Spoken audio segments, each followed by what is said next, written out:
কোরআন সুন্নাহর ইলমের মজলিসে আল্লাহ তাআলা ওই বান্দাকে ওই বান্দিকে কবুল করেন যেই বান্দা বান্দির সিনার ভিতরে মদিনা মুনাব্বারা রওজায়ে মুতাহারা হযরত মুহাম্মদ মুস্তাফা সাল্লাল্লাহু আলাইহি ওয়াসাল্লামের নূরে নবুয়ত নবুয়তের নূরের ফোঁটা যে সিনার মধ্যে এক ফোঁটা পরিমাণ নূরে নবুয়ত পড়েছে আল্লাহ তাকেই কেবলমাত্র কোরআন সুন্নাহর মজলিসে কবুল করেছে।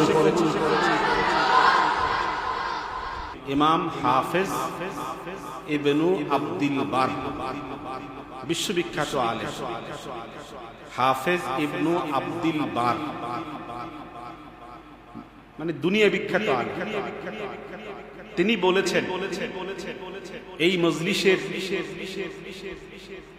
মর্যাদা এই মজলিসের গুরুত্ব সম্পর্কে বলেছেন যে লাউ আলিমাল মুলুকু আবনাউহুম মা নাহনু ফীহি লাজাদালু আলাইনা বিসসায়ুফ। আলেম উলামা কোরআন কারীমের তালেব ইলমের মজলিস কোরআনের মজলিসের মূল্য এবং দাম যদি দুনিয়ার বাদশা যারা রাজা বাদশা এরা জানতো ওরা বাদশাহী ছাইরা দিয়া মসনদ ছাইরা দিয়া তলোয়ার দিয়া যুদ্ধ করে আমাদের মজলিসের মধ্যে বসতো। কথা বোঝেন না?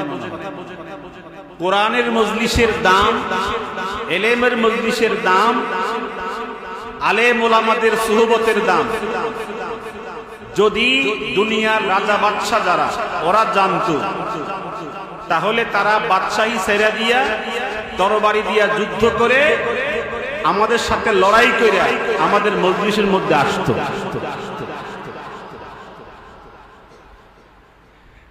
এই মজলিসের দাম পৃথিবীর কেউ জানে না। জানে কে? বলেন জানে কে?